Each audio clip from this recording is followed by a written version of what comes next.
Ladies and gentlemen, thank you for tuning in to this week's edition of Stop, Look, and Listen, the Winthrop edition, the very first episode of the Winthrop edition.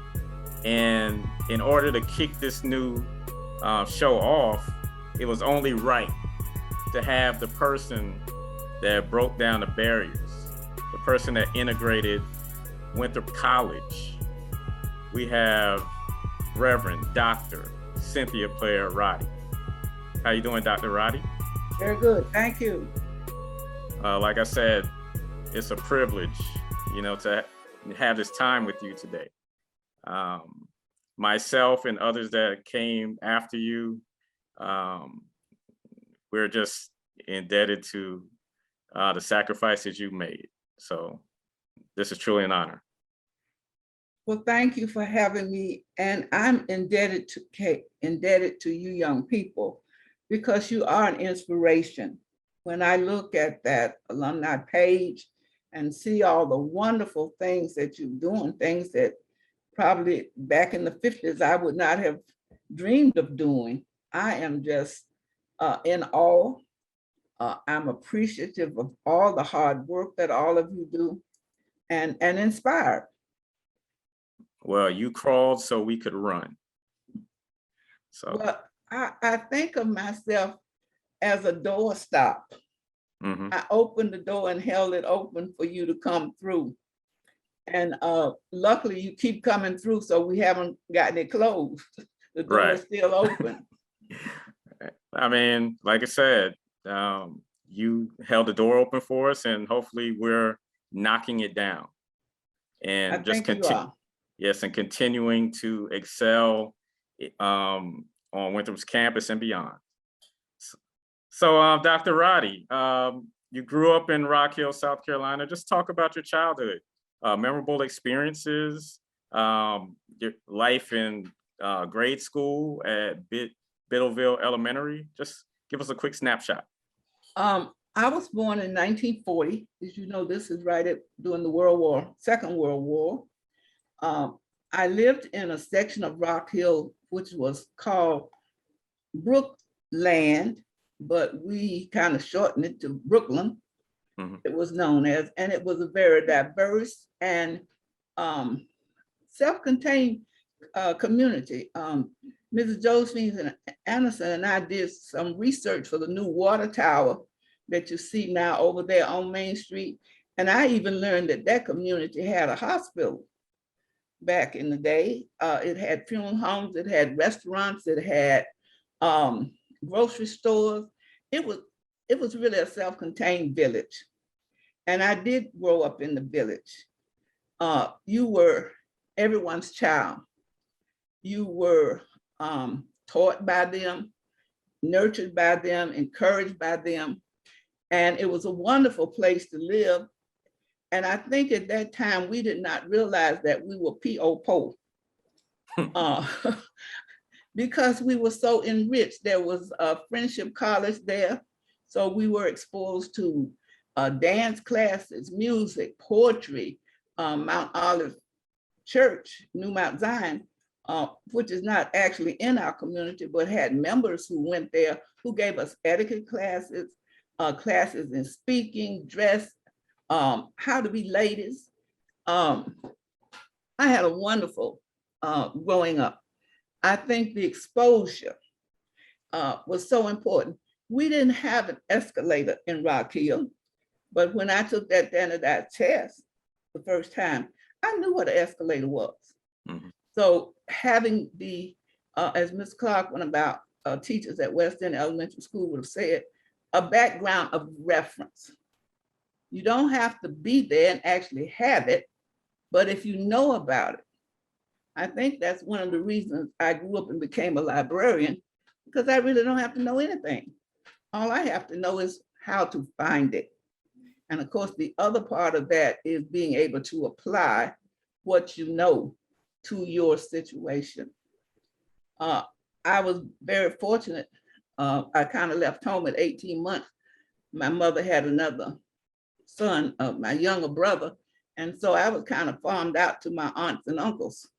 So I got to go travel probably back at that time when there weren't a lot of traveling done by Black children. One uncle was a secretary for the North Carolina state chapter of the NAACP, and I met Thurgood Marshall as a small child. So they were just so, and I was in Greensboro at A&T College, Bennett College. I had family members that worked at Johnson C. Smith, where I saw my first opera. I think that being exposed was great, because Rock Hill, as I recall, had a Black library on Black Street that was a house. We made out, my girlfriends and I made up, ourselves go there and learn as much as we could. But Rock Hill didn't offer a lot of enrichment for Black children at that time. Okay. So due to the lack of resources available, besides reading, just talk about some of your interests that you had back then growing up. Well, growing up, in my family, music was an interest. You may be aware that Bobby Plair Sr. is my brother, and you probably know Bobby Jr. So music was an important part of our life. My mother was a prodigy, played the piano, anything that she heard, she could play it. I had a grandmother who composed music. Both of my grandfathers, one had a band and one played the violin for church. So music, one grandfather was also an artist. He was a sign painter too. That's how I learned how to read, from reading his signs. And I get, and like I said, the college being there, Friendship had summer programs for us. The churches had programs for children. If you study the history of the Black church and its emphasis on providing alternative education, programs. So I really grew up at a very fortunate time. I was also fortunate enough to go to boarding school. I went to Emmanuel Lutheran High School in Greensboro.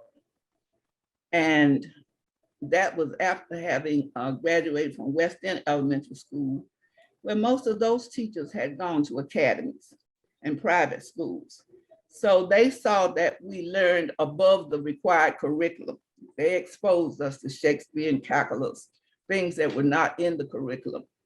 And then once I got to Lutheran, which is a Missouri Synod Lutheran Church school, the emphasis was on education. So there was no recess time, there was no play time. So I graduated with 28 units when I think at that time 16 was normal, because what were you gonna do was go to class. We were on a closed-in campus, there was nowhere to go. So we availed ourselves of all of the courses that they offered. I was fortunate enough to go to a HBCU, which was Johnson C. Smith, again, a religious-based school, and the emphasis on excellence in education. I finished college in 3 years. I just came along at a time when there was no leisure time in education. Right. And I really appreciate it, because by the time I got to Winthrop, I thought, I'm going backwards. Why is that? Because the course of studies and the way that they taught was not as stringent as what I had at Johnson C. Smith. So I was very well prepared for the course and had no trouble with the courses. I have an A in John Milton, if you know anything about British literature. I have a C in library administration. So, okay, why? Because the person who taught that course was also a co-worker of mine who worked with me in Charlotte, and she was a Winthrop grad, and she did not believe that people of color should be allowed to attend Winthrop. So that's the difference in the grading. The other professor just saw me as another student, had no problem. Okay. So you graduated, like you said, in 3 years from Johnson C. Smith. You got your Yeah. bachelor's degree in English, religious education, and psychology. Yes. Wow. As I said, there was no leisure time. Doesn't sound like it. Three majors? Well, I had 2 majors and a minor. Okay. And then I got Johnson C. Smith believed that you should be prepared, be certified as a teacher before you graduate. So we all graduated with taking the national teachers exam, and I took the elementary exam and got certified in elementary education too. And you pretty much started teaching immediately following graduation. Yes, I started at Emmitsburg High School as a 9th grade English teacher. Okay. Taught there for a little, maybe a year and a half. And then I went to Jefferson for a year. And the system for, and pretty much now too, I think, is you had to know somebody to get a job. So coming to Winthrop, my, what do you call it, advisor, knew the director of library science in Charlotte, called up, I had a job. So then I went to Charlotte for the next 30-some years. Okay. So let's talk about the racial climate in your fight for equality and access. How everything at that time seemed like progress was made towards shattering the glass ceiling. Like just talk about, were you participating in like all of the sit-ins and the marches at that time in the early 60s? Yes, I happened to be at A&T at the time when the students started their demonstrations downtown for equal accommodations, and my school participated in helping to desegregate the theaters. We also, at my freshman class, we were the first to desegregate, I'm not going to use integrate, to desegregate Camp Lynn Haven, which was a camp for Lutheran students in North Carolina. And then when I came to Johnson C. Smith, this is where they began the training for Bermit Delane, Edith Strickland. Their group of students were sent off for training for nonviolence. I was not chosen to go. I think they knew that my temperament, I was not going to be a nonviolent warrior. So I was not among that group that was chosen. But I did participate in dialogues with Davidson College, had dialogues to try to get some type of dialogue going with students. And I have to say, we have to look at it as we were segregated. It's totally segregated, not equal, but Black schools, Black churches, Black businesses, Black, water fountains, the whole remnant of that. And then we went through this stage of desegregation. Now here in South Carolina, Harvey Gantt went to court and sued and got into Clemson. You don't hear much about Winthrop's desegregation because it was not court ordered. It was peaceful. The trustees had decided that that was the prudent thing to do.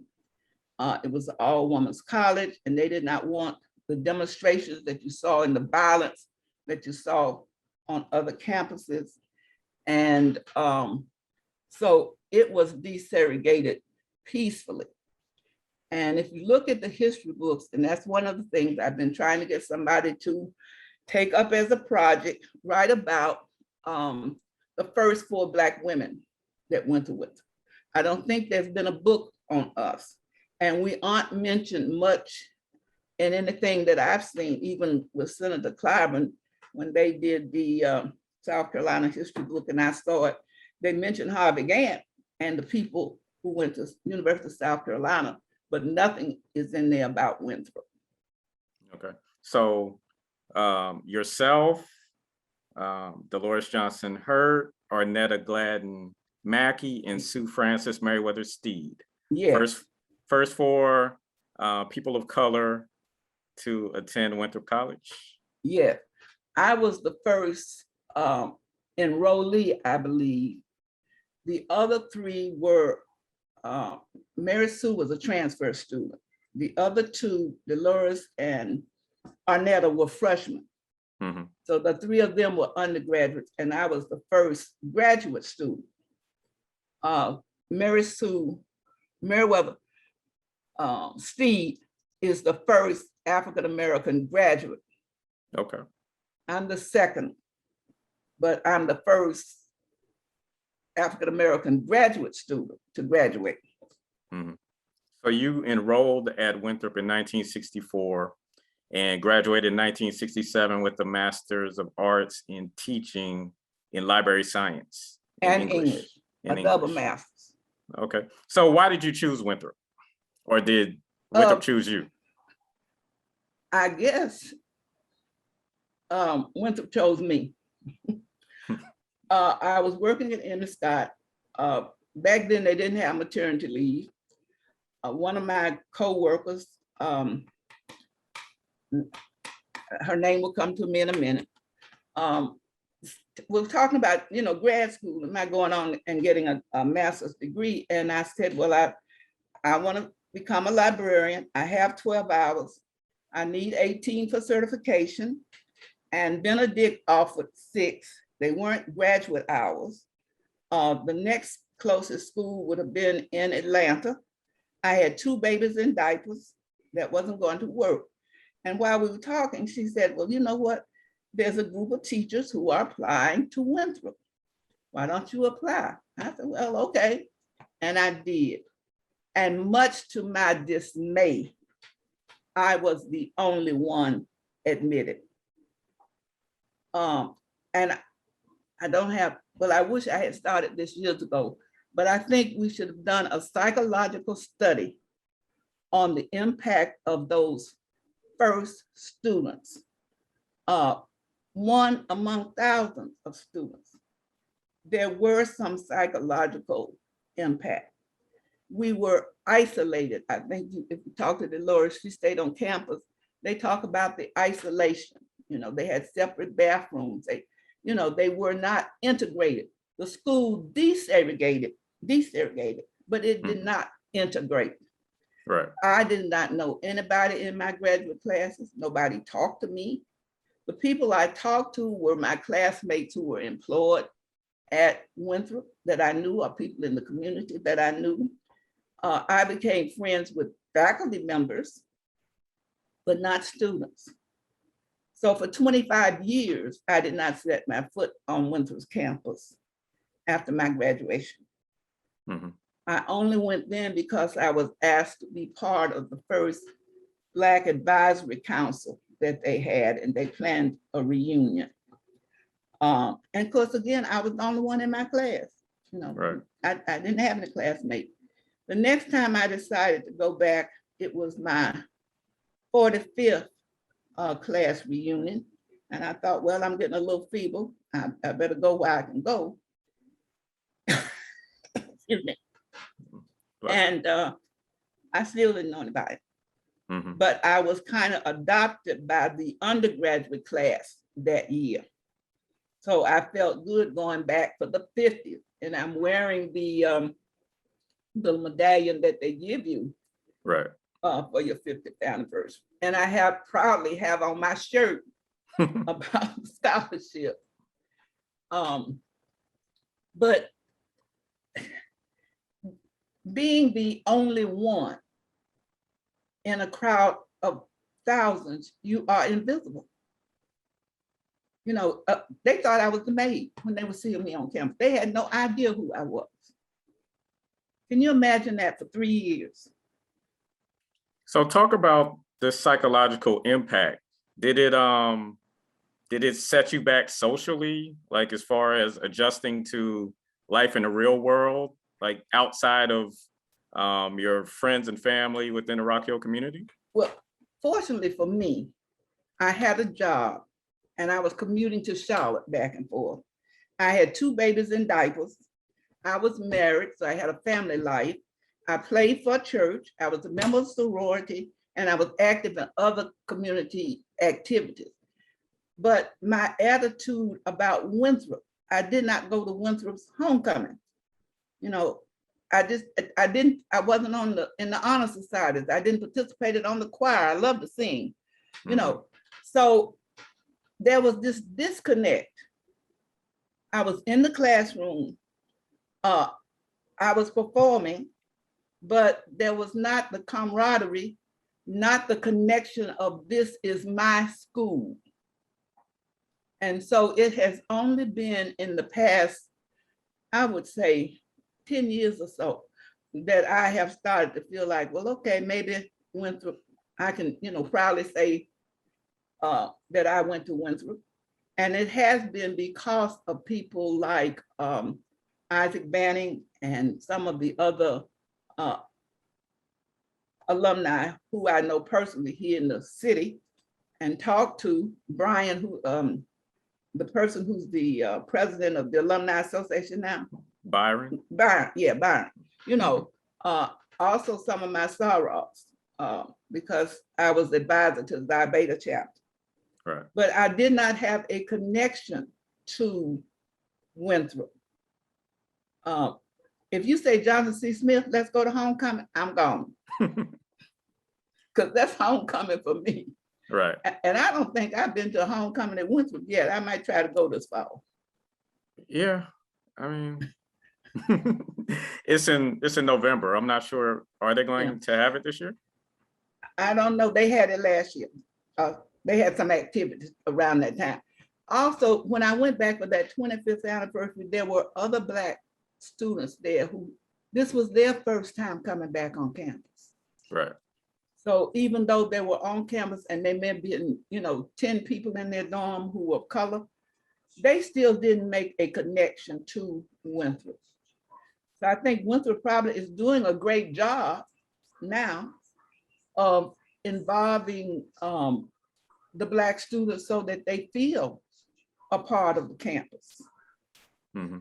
So when you enrolled at Winthrop in 1964, that was 10 years after Brown versus Board of Education. At that point, to your recollection, were the other PWI institutions pretty much in desegregation mode as well, or were they in integration mode? Now, okay. I still don't feel like we are totally integrated. Okay. I'm still holding on to we are in the desegregation stage. Let's go there. Okay. The University of South Carolina, Andre Monteith, I remember her name, had gone. She and two others had gone to the University of South Carolina. So and I know the Citadel, it was some years after I had gone, I think they took a female student. When we're talking about, trying to do the whole thing, she was a white student. There were some schools, Clemson, but these were court ordered. South Carolina literally had to be forced, like other states, Virginia, who just resisted until the last, last holdout to say, well, yes, we're going to open our doors. I think looking back over that period as compared to now, and even now, we wanted equal opportunity. Now, integration does not mean equal opportunity. It doesn't mean full parity. I don't think we in the United States have not gotten to that place. I guess diversify is what I'd rather use. I want it to be so that if I have the same training, the same qualifications, that I can get the same pay. I want the parity. I'm not so much worried about the integration part. I just read a thesis, I don't remember the young man's name, who wrote about the bleachery. The bleachery was a plant in Rock Hill up until the 50s sometimes. And he did his thesis on the race relationships and the the desegregation of the workforce there. One of the people that he interviewed talked about the good relations between the Black and white workers once they started working in the same department. And he made the statement that outsiders came in and did not recognize the good racism. Now, I'm hoping he just made a misspoke, because he was talking about the good relationships, but the interviewee was white. He thought he was talking about good racism. Now, I read this about 2 days ago, and that's been sticking in my head. What was good about racism? What is good about racism now? And that is the mode of thinking that a lot of our fellow citizens are in. It's good for them because it gives them power to control the curriculum, what you think in schools, where you work once you get out of school, how much you make, that's the good racism for them, but it's not good for anybody else. All right. So go ahead. I guess as I look at my country today, I am seeing the same things I saw in 1940 as a child. I read my own thesis. I did mine on the impact of the African-American churches on the civil rights movement. So the same thing that I wrote about that some 10 years ago or more is still happening today. The church is facing the same thing. We're fighting the same fight. Will we win it? Yes. When? I have no idea. Probably won't be here to see it. We've won some small battles, but we haven't won the victory. And the victory has to be in the mind and the heart. And I think I heard Clinton say this. You can legislate all you want to, but you cannot legislate a person's heart or their mind, change their attitude. So we're going to have to really, really work with our young people to get them to have an attitude that freedom is not a gift. Freedom is always won with a battle. We have free will. We can choose to be free, or we can choose to stay on this treadmill we're on. I want to get off. I'm tired. Mm-hmm. I'm tired of fighting the same battle, but I can't give up because I have children, I have grandchildren and great-grandchildren. So I am still fighting for them to have the equal opportunity to go to the school that they want to go to have the job that they want to have, to live in the community that they want to live in safely and healthy. Okay, so in line with that, when you enrolled at Winthrop, did you receive any discouragement or unsolicited advice, or even to the point of death threats when you stepped foot on campus? Luckily, in the community, Brooklyn, it never slept.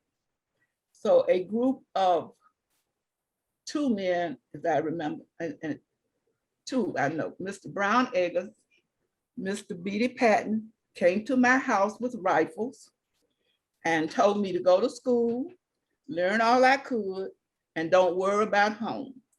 They had organized a neighborhood watch. As I understand it, the Klan rode through that community one time. They did not come back.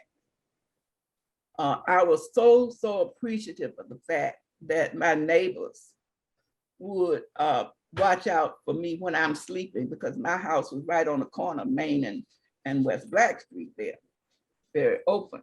And so I had no fear of my personal being.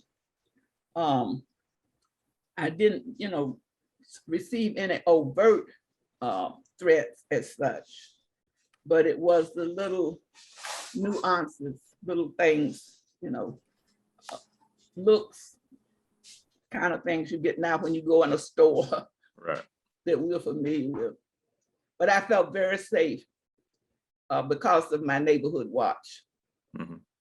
Okay, so just talk about the relationship between Winthrop and the Rock Hill community. I mean, since you grew up there, did the folks in the community like always sort of gravitate towards Winthrop University, or was it like I two don't, separate worlds? it was two separate worlds, definitely Uh-huh. two separate worlds.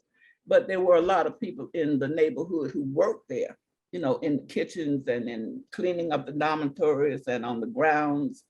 And once the school was desegregated, I know that there were the security system guard was hired Blacks. And I think the first year, 2 hours there, they hired their first Black staff in the library and probably in some of the offices. One of the things opening the door, the students, the 4 students who opened the door, also opened it for professors and administrators to come. Mhm. Founders Federal Credit Union is a proud sponsor of our communities and the GOB Radio Network, offering a wide range of products and services from online and mobile banking to financial education. Founders provides all the perks of a big bank without losing the personal hometown feel. Not a member? Visit relaxjoinfounders.com or one of their local offices to see if you qualify for membership.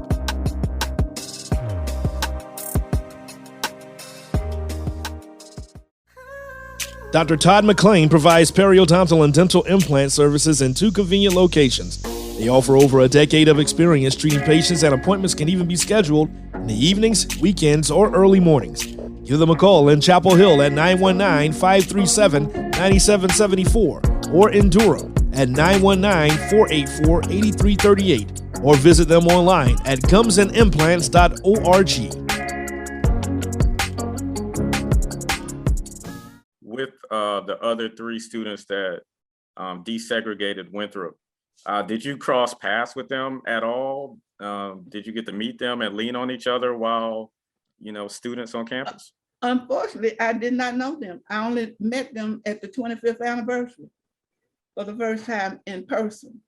Now, Arnetta, I knew about because I knew her husband and his family, and she worked at the plant that my husband, did. And that was after she had graduated. But before then, I had not known them at all and didn't know them while I was there. All right. So a question that I've had, like especially researching you, that I didn't really see asked by anyone else. At that time, did they offer scholarships to African-American students attending PWIs? Like, how did you pay for college? My mother loaned me the money for the first summer term. And when I went to work in the fall, I paid her back and I paid my own way. I do know that at some institutions, the NAACP and other groups did offer those first students monies to go to school, but I did not get that. And I'm not sure, I think Arnetta got a scholarship, I believe, if I'm correct, from the Rock Hill chapter of the NAACP. Okay. All right, so you mentioned that some of the janitorial and landscaping staff, you were friends with. What else did you love most about your experience at Winthrop? Like, if there was any. There was anything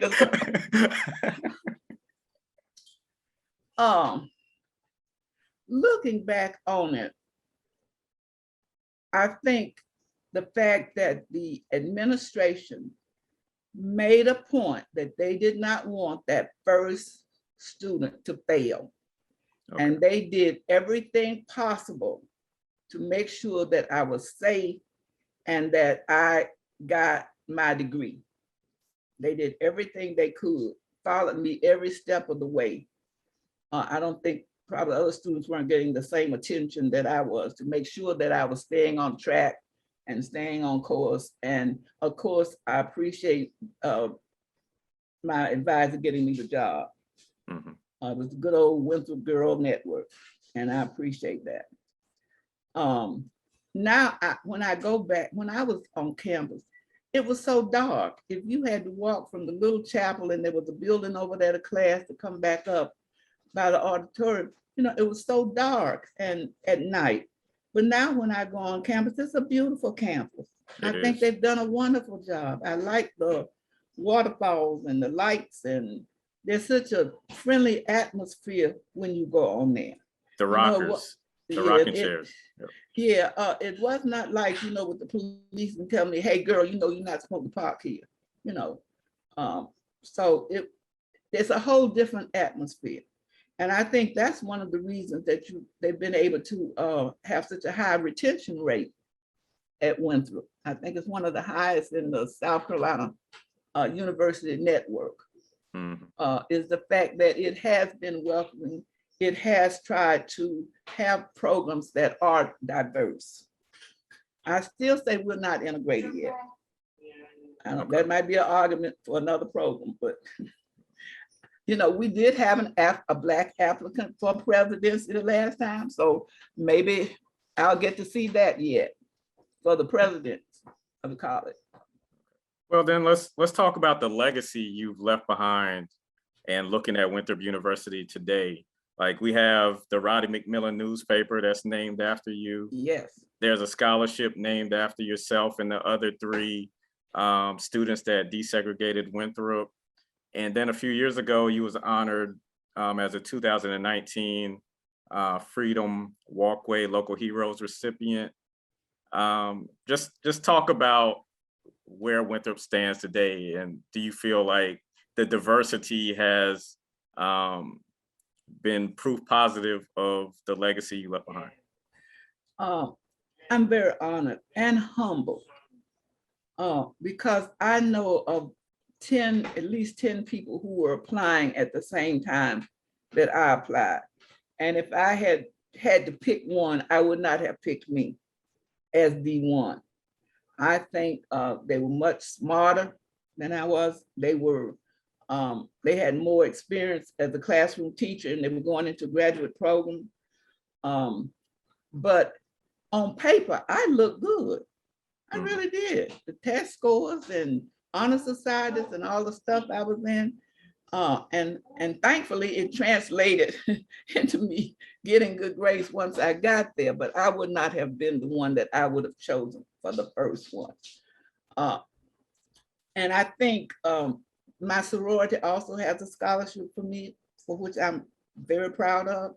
I hope we'll soon endow that. I do hope that I can serve as an inspiration to other young people. We can do it. We only need the opportunity. Give us equal opportunities, and we can show you what we can do. And I know this because I've seen it. We've had students from Clinton to go over to Winthrop and to do very well once they got there. So they just needed some little extra help.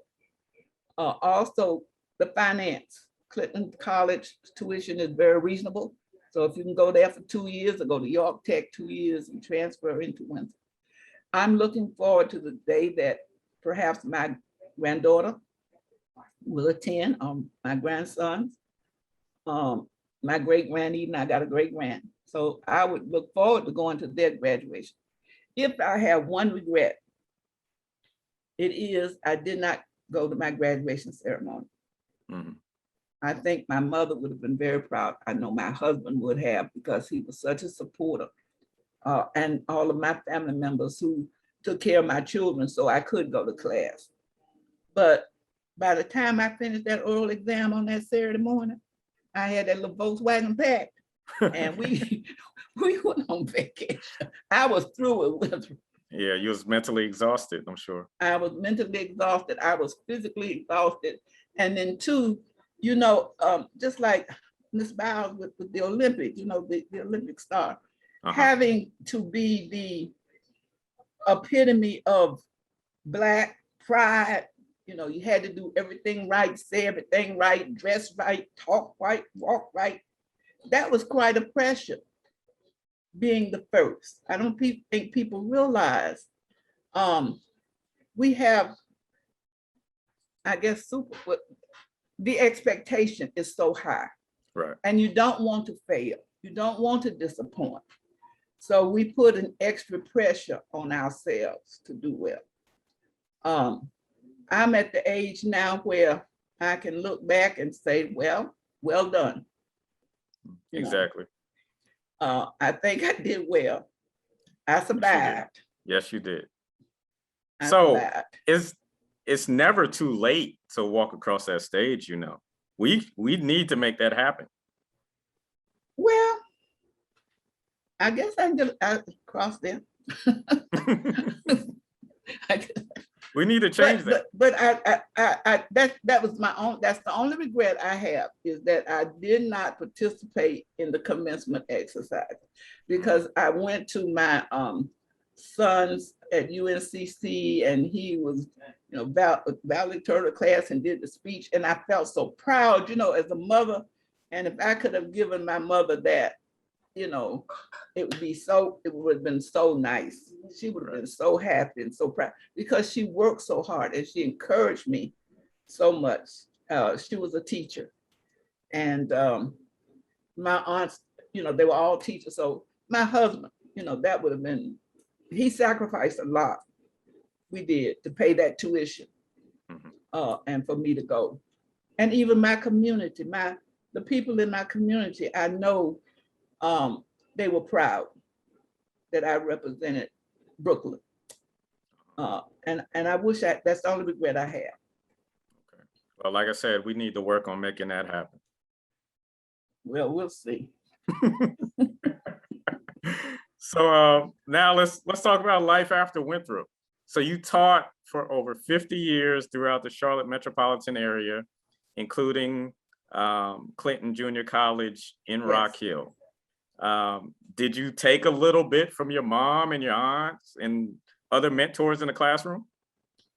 Yes, I was very fortunate, because I had an aunt who taught 3rd grade, and I also went 1 year at Bill Elementary School in Charlotte. And during that year, I also had 2 cousins who taught at that school. My aunt gave me the standardized test. So I was 6 years old, and I was taking the test that she was given in the 3rd grade, and I could pass it. So I had aunts who were innovators in their classrooms. I had one who had a chapter of the Red Cross for her students. One aunt did the Girl Scouts. I had another who was a gene teacher who was teaching teachers. So I was just surrounded by educators. And some things just come with experience. One of the best disciplinary measures I had, one was, I didn't have any rules in my classroom, like people put up this poster with 20 different rules on for everybody. I only had one. We are ladies and gentlemen. And that encompasses everything. We respect each other, how we behave toward each other, and how we treat each other. So that covers everything. So you can't do anything that's not ladylike or gentlemanlike in my class. That worked. The other thing I found, if I would ask the question, who's being rude to me? Even from kindergarten to college level, they'd have to stop and think a minute. Plus, I would always have that one that would say, I am, and throw up their hand. And I said, okay, thank you for your honesty. I appreciate it, but now I need for you to be quiet. I'm talking. But simple little things like that. I never had a discipline problem in my classroom. I kept them so busy. They didn't have time for, I allowed them to talk. They're not mummies. You can't tell children don't talk in the class. You may talk, but your voice may not travel more than 6 inches. Mm-hmm. So, just simple little things that you pick up. I also like having learning stations. So and I would build my curriculum for a whole year, not week by week. So we might take a theme, okay? If we were gonna take it this year like the Olympics, running away, the race. The race is not always to the swift. We would do music, we would do art, we would do the math. Everything would center around that. And I would have 4 different stations. One might be where you're writing, one might be where you're listening and viewing audio. One might be where we are actually having dialogue with each other and having talk. One might be research or whatever. And so dividing the class into 4 groups, they would rotate through those centers. They would not all be doing the same thing at the same time, because in your classroom, you're going to realize you got kids on different levels. So I could group them and they would not realize that they were being put like the little bluebirds and what all this with this. But by the end of the year, they all would have covered the same material. And it meant I only had to do 4 papers where I was having to do 30.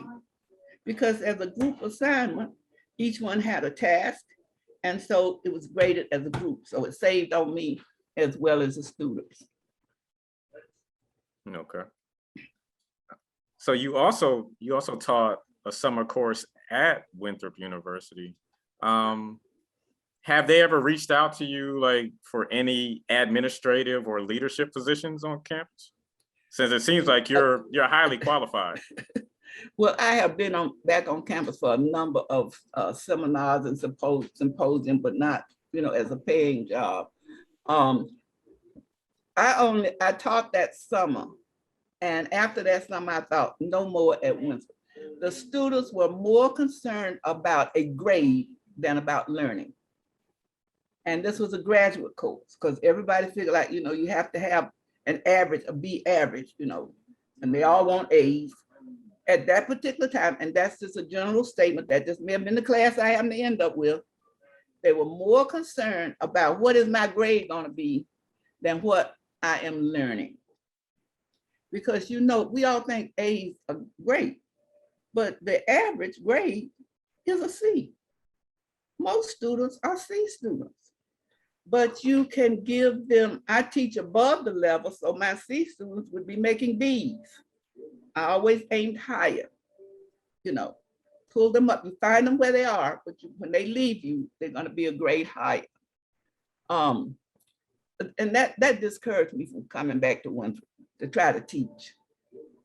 I don't know, it's probably changed now. I know the students there now are so interested in their expanding their intellectual capacity. They're not worried about grades. Right. So, like pre-interview, you mentioned how you were itching to talk about how education is today compared to how it was when you were growing up. So the floor is yours. One of the things I've always advocated for, and I really truly believe, we need to change and I know that some of them are, some colleges are our teacher training. I said, and some schools have expanded. I don't know how long practice teaching is now. I think mine was 6 weeks. But you don't let a surgeon operate on your brain without an internship. So I don't think we should let teachers manipulate students' brains without an internship. I know at one time UNCC Chapel Hill had a program with young people who wanted to be teachers. They placed them in a school for a whole year. And at the end of the year, they came out with a master's. And some of them dropped out and decided after spending a whole year with those children, they didn't want to teach. They got to see the real thing. And so we have these students, they know the material. There's no question about that. But our children are so different now. They come from so many different backgrounds. Some don't speak English. Some have all these learning disabilities, or they have physical disabilities. And you put a young 22-year-old in a class with 30 students without having really given them any preparation for that other than those 6 weeks when you have placed them with a good gene teacher she's had the best class to practice on, then that's why they don't stay in teaching, because they really are not prepared for what they're going to face in the classroom. There is a job opening in Rock Hill, and somebody asked me to apply for it. But I had a dream a couple of weeks ago about being back in the classroom. And I told this person, Lisa, the only way I'm going to be teaching is virtually, because what goes on in a classroom now is nothing like what I started out with 50 or 60 years ago. We're talking about a whole different situation.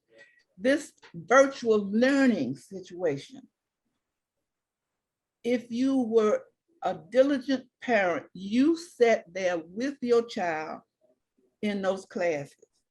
If you had 3 or 4 children, I don't know how you did it, on different classes from different schools and whatever. Okay, I got a doctor. Some of the questions I had to Google. I did not know the answers to. And I'm sure that some of those parents did not know how to find the answers. I know how to find it because I'm a librarian, I'm a researcher. I could look up the answers and help my children. So I don't know what the answer is, but I do think one of the things is the preparation that we give for teachers. It's like preparing, the course that police have to take, all those different kinds of training. Why do young people go into teaching now? It's not for the money. It's because they want to share their love of learning with other students. I understand that. I wish them well. School is getting ready to open up again. We're gonna, we have this discussion about the mask or not mask. To me, that shouldn't be in the discussion, but that's what it is. How do you deal with administrators? How do you deal with parents? And some of this only comes with experience. I'm not the same teacher that I was 60 years ago when I first walked in the classroom. I had no idea, I didn't think, go look at the permanent records to see which child was not reading on grade level. Something as simple as that. One of the things I realized while working at Clinton, that a lot of students have been misdiagnosed or underdiagnosed for spectrum disorders. We need more recognition so we can have earlier intervention. I am an activist for funding more fund for our First Steps program. That's school readiness from prenatal to 3 or 4 years of age. I really support that program. A lot of people don't know about that program and think it's just for poor folks. It's not, it's for everybody's child. It's state funded. So if you are expecting, you need to contact First Steps and start getting that information and get that early intervention.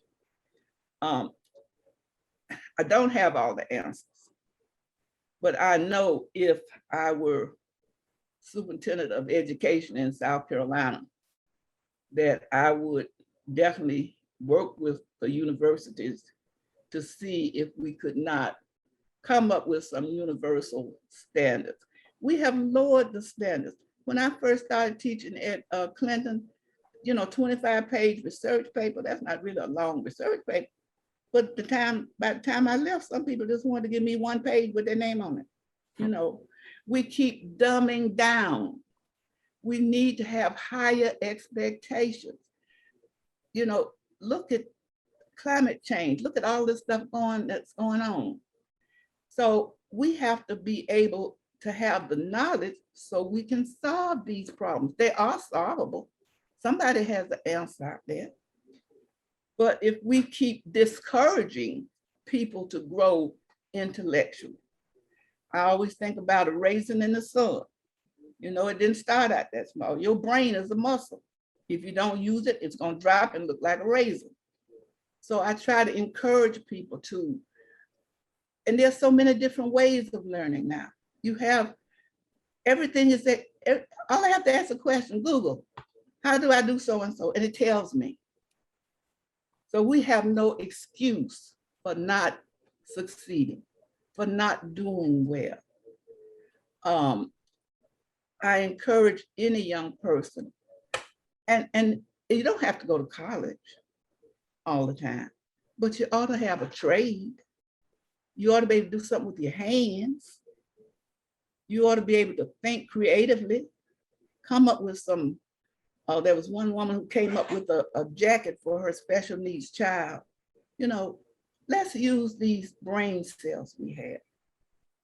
If you don't use them, they're gonna go away. We're gonna lose them. I'm losing mine every day because I'm using this.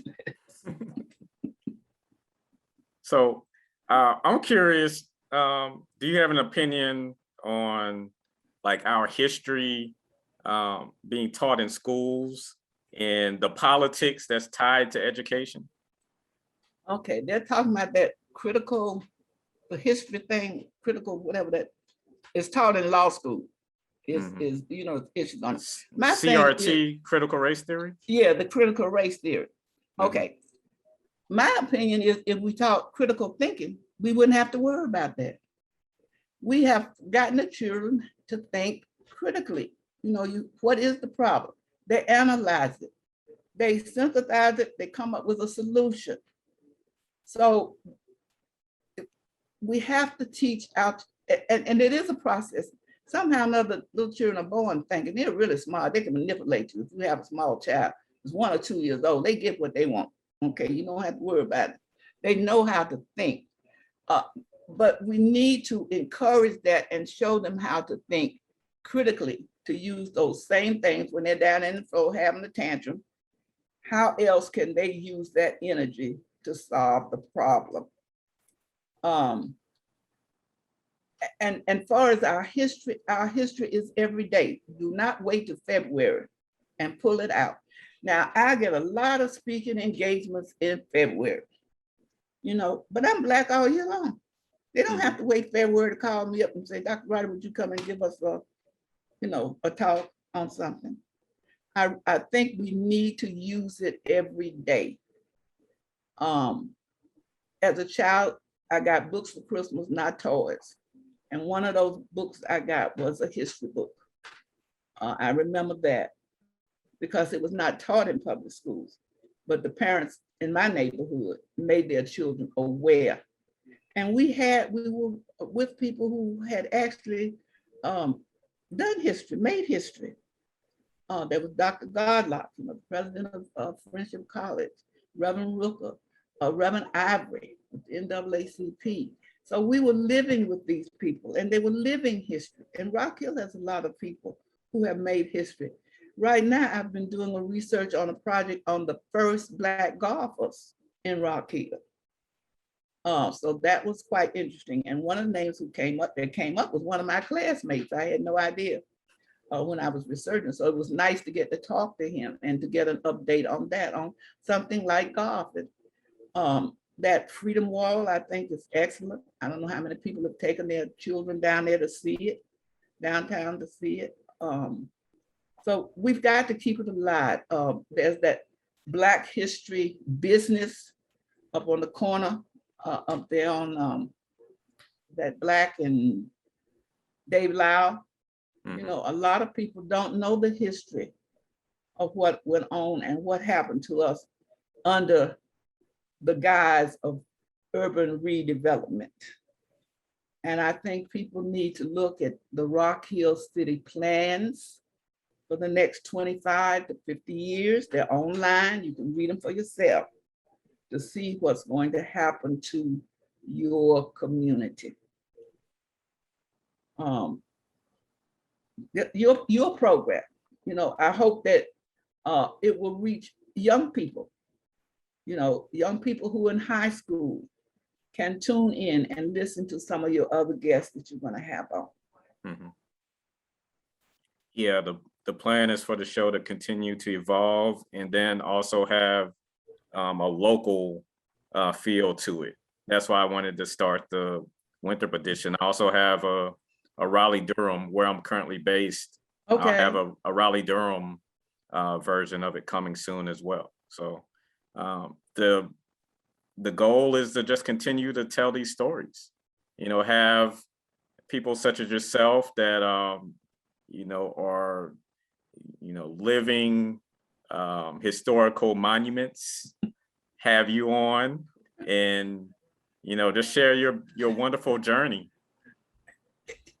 It has been very complex, I'll tell you that, because I have gone from the Black woman with the Brillo hair to now this other kind of hair. And I have learned through that process that you can get the same thing done. It's how you frame it. And I think a certain president has shown us how to manipulate words. And it is a play on words. It's how you use that word. And words are powerful. It said, words won't hurt me. Words do hurt, depending on how you use them and who is using them. And so we as citizens are going to have to be informed citizens. That means you cannot look at Facebook. Because I saw that Robin Robbins had died on Facebook. And I said, well, shoot, I just saw it this morning on the Today Show. So you can't believe, it's not a Bible, okay? You have to be able to go through and scrutinize and pick out the good parts. There's plenty of good stuff on Facebook. There's plenty of good stuff on YouTube. There's plenty of trash on that, So how do we get people to think critically? How do we get them to go out and vote, just not for national elections, but the power comes from the local elections. You need to, who's going to be your state representatives here, even here in South Carolina. We need to put people in office that are going to make policies that are going to benefit your community. And we need to get away from the labels. It doesn't matter what party they're in. If they're not working for the people, then we don't need to vote for them. Right. We don't need to vote for a candidate just because the candidate is Black. We need to vote for a qualified candidate who's going to make changes in my community. Okay, the Panthers are coming to Rock Hill. I live in a community, I've been driving on this road 60 years. Okay, all at once I got guardrails. Where were these guardrails before the Panthers got here? People were running off the road. So I struggle with this sometimes, but I think you're probably an expert at answering this question just based on your experience. How do you deal with forgiveness? Because I am human. I make mistakes all the time. And I want to be forgiven. So I know how it feels not to be forgiven. And so I do forgive. Seeing the rebel flag does not cause my eyes to just blare, and I'm going to have a temper tantrum. They wanted to change the name of Tillman Hall. When they first started that petition, I was not in favor of it. Then this last go around, when I listened to some of the things that the young people are saying who did not go through the struggle that I went to, they were offended by it. They wanted to change it. But every time I go up those steps in Tillman Hall, I know that I have overcome. I know that I have won. I know that I have made a difference. I don't want them to change the name. I don't want them to change the names of these historical. I don't want them pulling down these statues. I want them to add to it to say what that person did that was wrong. But leave it up there so you'll be able to spot the evil. If you don't know evil when you see it, then you can't be weary of it. We can't change the history. I can't go back and rewrite what happened to my great grandmother that I personally knew, who was a slave. But I look at what she was able to do once she was enslaved. That's another thing I recently learned, that we shouldn't call them, say slavery, they were enslaved. I'm learning all the time these new connotations for words and things. That she was enslaved, but she came out and she raised 7 children on her own by herself. that she was a storyteller. She's in the Smithsonian Institution. You know, she learned how to read. She became a farmer. She became proper. She owned property. You know, so no, I can't change what happened to her, but I am inspired by what she was able to do in spite of what happened to her. We as a Black people are survivors, and we're going to survive this pandemic. We're going to come out on the other side. We always have. It would be great if we could take more of us with us. You know, it's like trying to save, you know, the Titanic. How many people can we get off and how many can we save? But forgiveness, I pray every day for forgiveness because I know I sin every day in thought, word, or deed, by omission or commission. So it doesn't cost me anything if you do something to me for me to say, all right, I forgive you. Okay. It makes me a better person. Right. So kind of want to end things on a less serious note. Okay. Since we were kind of heavy throughout the interview. Just tell us something about you that would be surprising to most people, like a guilty pleasure. Well, I think what would be surprising would be that I always wanted to be an opera singer. Really? Yes, and I had a very, very high-pitched voice, and my children would pinch me in church to try to get me to stop singing because I'm well above everybody else. But that was always a dream of mine. And I think it was because I saw Porgy and Bess at Johnson C. Smith when I was 5 years old. And I just loved the opera, the singing. But unfortunately, that I'm not as talented as my brothers. If you know my brothers, they're very, very talented. I didn't get that talent. I think my talent is more with writing. I am in the process of writing a journal about my journey with my grandsons who have unique abilities. They are artists, they're on the spectrum, and I'm working on a kit for caretakers because so many grandparents have had to take over the care of their special needs children. And I have a great nephew who is a filmmaker. He's made a documentary film about their art. And so he has been on me, and we're working now on getting this kit out. And in this journal, I talk about all the things. It's like you have this perfect little baby, and then you're told it's not perfect. It's imperfect, you know. And you go through those stages, you know, why me, why my family, why my child, and all of that. And then you come to the conclusion is God made this child perfect, just as he is, and you learn how to accept that. I've come across so many parents who hide their children who have special needs. And I want to encourage them to know that there's nothing wrong with these children. There's something wrong with us. They operate fine. We have to learn how to operate in their sphere. So I'm hoping to get that book out before Christmas. You know, and I'll be singing Christmas carols. I can tell you that whether they pitch me or not. So I'm pretty sure Sunday dinner at your house is a can't miss event. What's your favorite meal to prepare? My goodness. Well, actually, I make something called a millionaire's pie. Okay.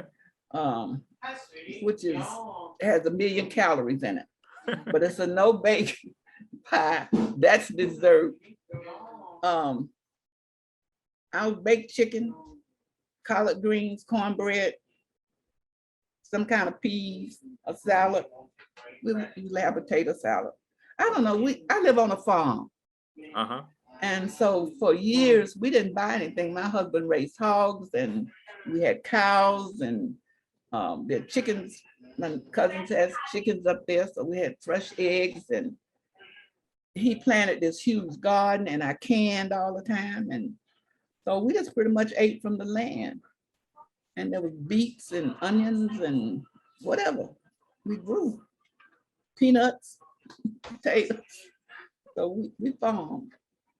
Yeah, and you can see my boys going back for, Yeah. they're cooking, they're chefs. Okay. I do not cook for them. I do not it's a safety issue. Uh-huh.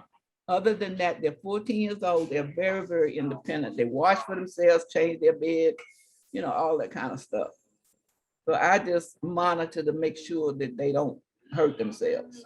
Right. Yeah. And I'm looking forward to coming down to Raleigh, Durham area. I have some friends and family down that way. So I hope to see you. And maybe when you're coming over this way, you let me know you're coming, I'll put a pot on for you. Okay, that sounds good. You don't have to tell me twice. Yeah, I'll probably be in town, definitely for homecoming, but maybe probably sometime around Labor Day weekend as well. Okay. All right. Just let me know and I'll put a pot on. All right. So, Reverend Dr. Cynthia Plair Roddey. I not only speak for myself, but on behalf of every student that followed in your footsteps. Thank you. Thank you for paving the way, for doing it with grace, for continuing to, just provide opportunities and paying it forward and sharing your story today. I hope we've made you proud. You have. I'm in awe at some of the things that I see that you young people are doing. I think it's great. I think it's marvelous. You're in my prayers that God will continue to bless you all with grace and health and wealth and peace and joy. And with that being said, for Stop, Look, and Listen, I'm your host, LaTroy Gardner. See you next week, and peace and blessings. Thank you.